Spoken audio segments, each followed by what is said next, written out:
Yan bang pinang-marinate mo ngayon? Mayan yung gagamitin o mamayang sabaw? Oo, ito yung gagamitin natin mamaya. Kaya dapat malinis yung ating mga kamay. Isa-isa mo lang ilalagay. Itong ating second batch. Shout out Princess Nicole. Princess Nicole na magulo.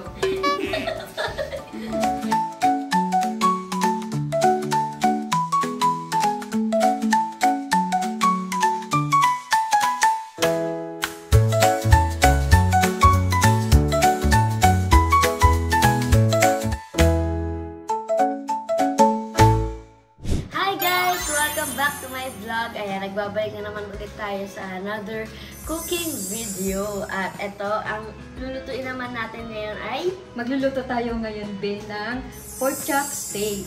Pork steak, guys. Ayan po. Ano ba yung mga kailangan nating ingredients para sa pork steak ngayon? Ito na nga, be. So, ito yung una natin gagawin, be. Ibababad muna natin yung ating pork chop ng 30 minutes. Para naman na sa ganun, mas masarap siya at saka mas malinamnam pag piniprito na natin mamaya. Ano yung mga kailangan natin pang marinate? Ito, meron kami 3/4 na pork chop. Tapos, in-slice ko na din po ito ng pag-square. Ayan, hindi nga lang pantay-pantay. Depende po sa inyo, pwede naman din na hatiin nyo lang yung pork chop.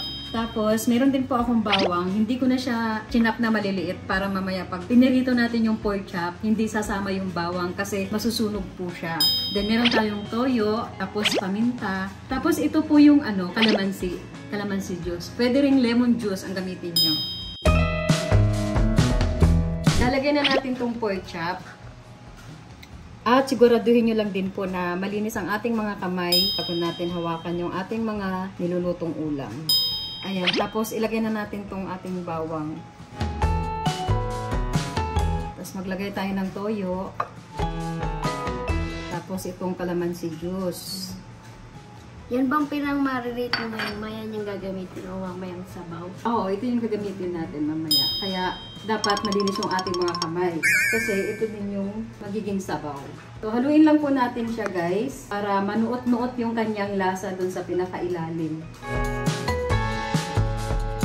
After 30 minutes, pwede na natin iprito. Pero depende po sa inyo. Yung iba ginagawa kasi nila more than 1 hour, mga ganyan. Tsaka nila piniprito. O, since kami na, kailangan na namin mailuto para makapagsimula na tayong kumain, di ba? A little longer than a few minutes later. Ayan. Simulan na natin, Ben. Nababad na natin siya ng 30 minutes. Ngayon naman, ipiprito na natin yung ating pork chop.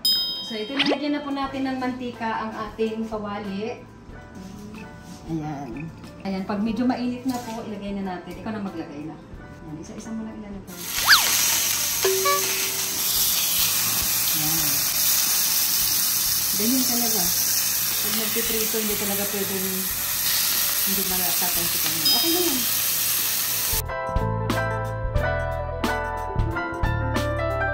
Ikaw na magluluto ng buo niyan, Bea. Gagay ka lang kita kung ano yung mga dapat ilagay mo.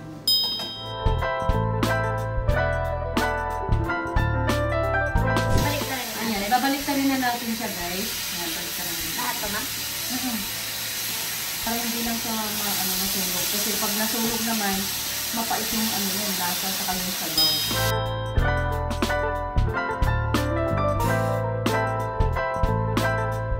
So, pag naluto na siya, pwede na siya ilagay dito na. Nalagay pa naman. Tanggalin mo na. Lahat pa?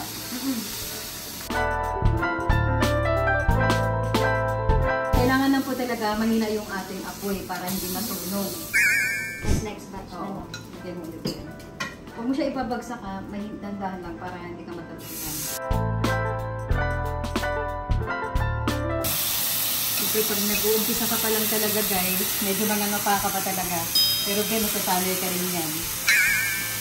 Ang ang maganda yung kahit saan ka pumunta, marunong ka magluto. Dahil ikaw lang tayo, hindi pagluto yung sarili mo.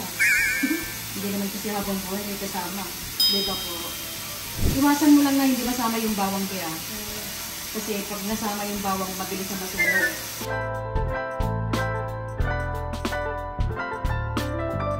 Kaya guys, hindi ko masyadong dinurog yung ating bawang para hindi natin siya maisama pag pinipilito natin yung pork chop. Kasi pag nasunog siya, mapait.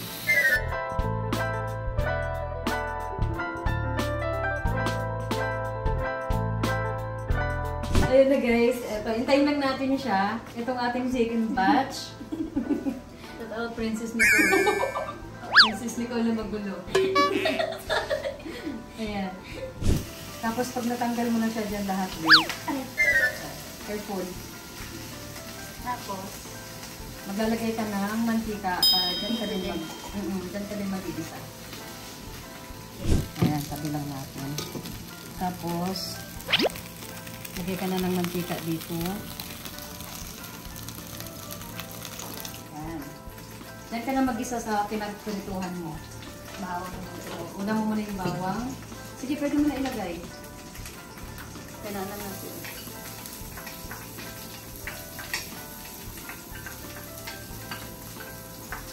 Yan, haluin mo na lang natin. Mabilis ang halo para hindi masunog.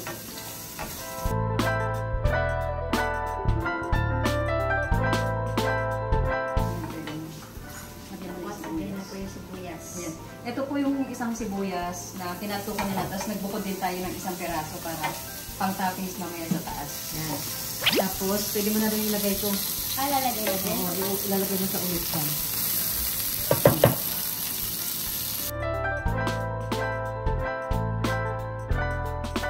Yan. Ilagay ko lang siya para mag-absorb yung, yung lasa ng mga pangsahog. Tabi mo lang. Medyo gumagalaw kasi itong kawali natin eh.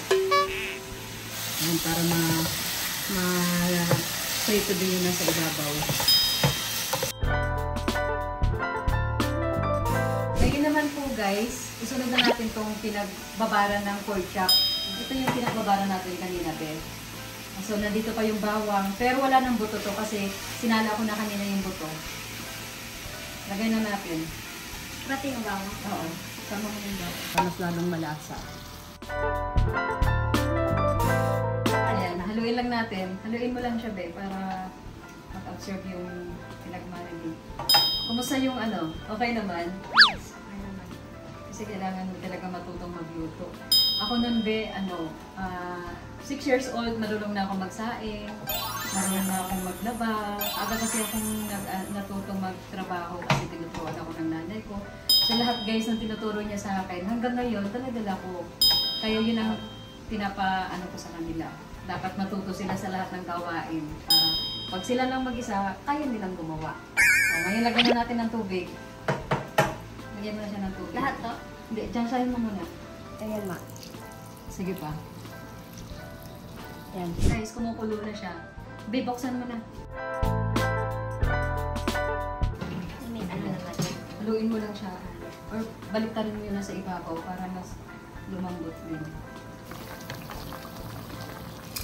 Yan, di ba yun nasa ibabaw? Nabaliktarin mo na ba yan? Lagay mo ito, Beo.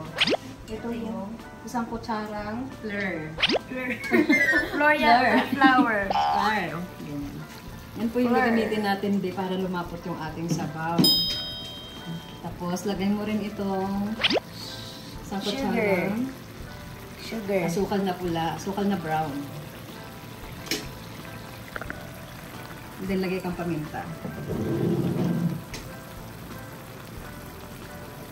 Ayan, pwede na yan. Mix na. Hawakan mo.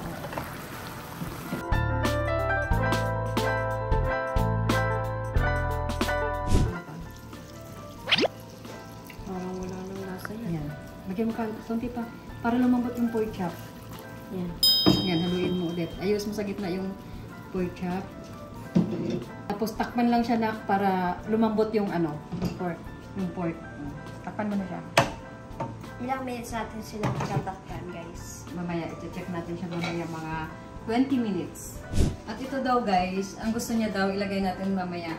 Yung nakalagay na dito sa lagayan natin. Pero ito po, optional lang naman to. Kasi yung iba, nilalagay nila dito sa loob ng kawali para maluto yung sibuyas. Eh kami kasi po, mahilig kami kumain ng hilaw. So kahit hilaw na sibuyas, kinakain namin. Yes, sir. Ito na yung ating Steak. pork steak. Steak tawag dito, diba? Pork chop steak. Steak to na. Ayan. Nakikiman na. Pwede na to. So, okay na. Sasalin lang natin siya dito sa lagayan. Tapos, tawag nito, Baliktad. Dito ka dapat.